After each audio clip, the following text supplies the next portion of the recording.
Justin Rose in New Orleans, meeting up with one of his friends, old classmates from St. Clair here in Michigan, who's doing some big things in New Orleans. And so they took in the Big Easy with a walk down Bourbon Street. Every kid who grows up playing football hopes and dreams that one day they'll be playing on a field such as this one. Now, Michigan, not necessarily known as the hotbed of football talent, but there are a few success stories. How about this one? St. Clair native Tim Lelito is now in his third year in the league, and now he's assuming the starting role for the New Orleans Saints, and he's enjoying every step of this process. St. Clair, as I recall, and I'm sure you do too, is not the bustling cultural center of America. How different was it for you to come down here, kind of adjust to this lifestyle? I mean, it's definitely culture shock. I mean, you look around, you see people everywhere here, in St. Clair.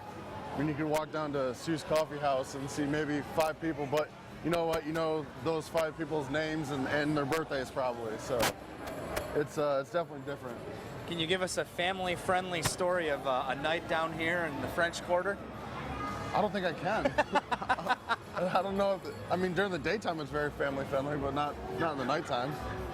When you come down here, you have to dive into the culture. What's the best part? Is it the food? Is it the music?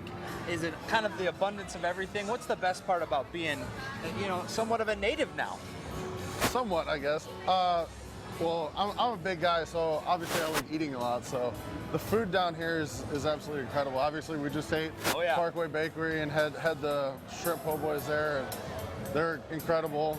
But we got music here. Music's playing all the time here, so that's one great thing down here is there's always something to do.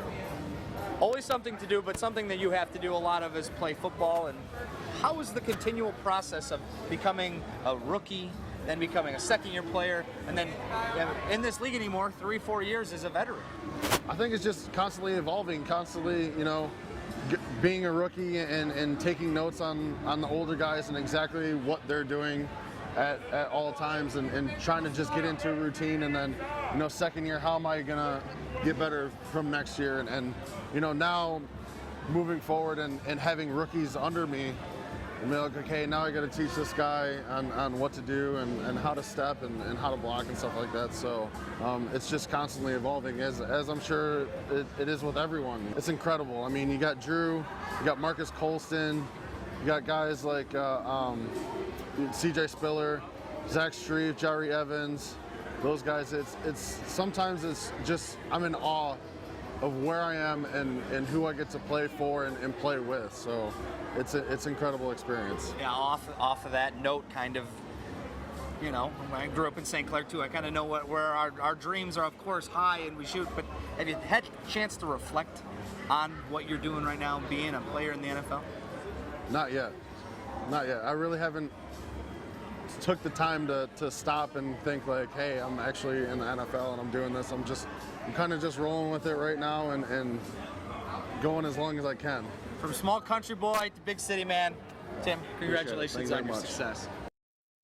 Tim will be hosting his 2nd annual youth football camp this summer in St. Clair. Along with that, he'll do his 1st annual golf outing at the St. Clair Country Club, something he's looking forward to doing because giving back to the community, he says, is something that's very important to him. Guys? All right, thank you so much. I got to point out, Justin's a pretty burly guy. Yeah. He looked like a midget. He sure did. But to hear Tim sound so humble and appreciative and recognize where he is in his career, that was refreshing. It's very good to see people with their heads on straight like that. All right. So